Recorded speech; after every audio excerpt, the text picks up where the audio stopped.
पुलवामा में जो हमारी कामयाबी है, पैर कांप रहे थे, पसीने माथे पे थे। 14 फरवरी 2019 को जम्मू कश्मीर के पुलवामा में हुए आतंकी हमले पर पाकिस्तान का कबूलनामा सामने आया है। पाकिस्तान के मंत्री फवाद चौधरी ने कहा है कि ये हमला पाकिस्तान ने ही करवाया था।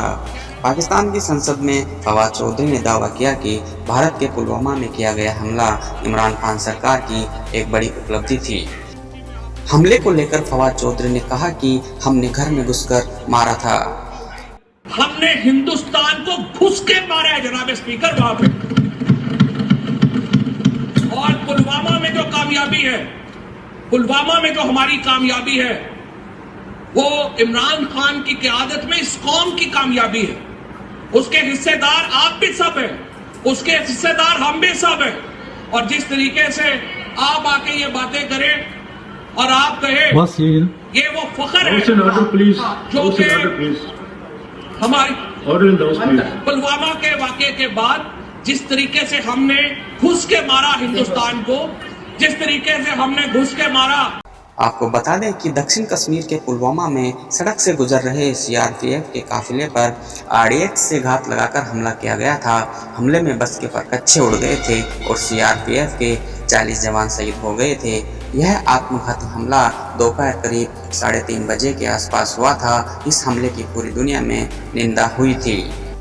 पाकिस्तान के सांसद अयाज सादिक ने गुरुवार को संसद में खुलासा किया कि इमरान खान सरकार ने खौफ में आकर भारतीय वायुसेना के विंग कमांडर अभिनंदन वर्धमान की रिहाई की थी।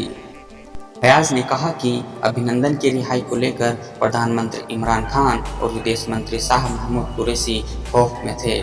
कुरैशी ने यहाँ तक कहा था कि भारत पाकिस्तान पर हमला करने वाला है और इसलिए अभिनंदन को छोड़ना जरूरी है। और अभिनंदन की क्या बात करते हैं। मुझे याद है शाह महमूद कुरैशी साहब उस मीटिंग में थे जिसमें प्राइम मिनिस्टर साहब ने आने से इनकार कर दिया और चीफ ऑफ आर्मी स्टाफ तशरीफ लाए।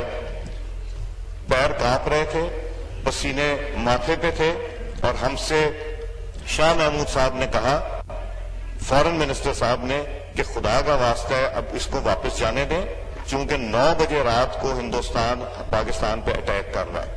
वो कोई हिंदुस्तान ने अटैक नहीं करना था, कुछ नहीं होना था, सिर्फ घुटने टेक के अभिनंदन को वापस भेजना था, जो इन्होंने किया। भारतीय वायुसेना के विंग कमांडर अभिनंदन वर्धमान ने पिछले साल 27 फरवरी को पाकिस्तानी F-16 फाइटर जेट को मार गिराया था। हालांकि इसके बाद उनका विमान भी क्रैश हो गया था और वह पीओके में जा गिरे थे। उन्हें कुछ ही घंटों में पाकिस्तान से आज़ाद करवा लिया गया था। वहीं अपने देश के चंद लिबरल इस घटना के वक्त अपने देश की सेना और सत्ता के साथ खड़े न होकर दुश्मन देश के पीएम इमरान खान की तारीफ में गीत गा रहे थे। पहले नंबर पर हैं फेक न्यूज उस्ताद राजदीप। उन्होंने इसे भारतीय नेताओं के लिए वोट बैंक का मसला बता दिया था, जबकि इमरान खान को विजेता घोषित कर दिया था। फिर नंबर आता है बरखा जी का। बरखा जी इमरान खान के स्वागत में ट्वीट कर बावली हो जा रही थी। के बाद नंबर आता है शोभा डे का, जो पाकिस्तानियों को धन्यवाद कहने में लगी हुई थी। रिफत जावेद तो अपने देश के टीवी चैनलों को ही ज्ञान देने लगे थे। इसमें ज्ञान से ज़्यादा पीएम नरेंद्र मोदी के नाम पर तंज कसा जा रहा था। इसके बाद प्रशांत भूषण कैसे पीछे रह सकते थे। प्रशांत भूषण ने इमरान खान को परिपक्व और बड़ा निर्णय लेने वाला करार दे दिया था। इन लिबरलों को शायद ये नहीं पता था कि वो या तो किसी दुश्मन देश के हाथों कठपुतली की भांति खेल रहे हैं या फिर अपने ही देश की किसी खास पार्टी के इशारे पर केंद्र सरकार को नीचा दिखाने के एजेंडे पर काम कर रहे हैं। पता तो शायद उन्हें यह भी नहीं होगा कि एक दिन उनकी धूर्तता की पोल कोई और नहीं बल्कि पाकिस्तान का एक सांसद ही संसद में खोल कर रख देगा।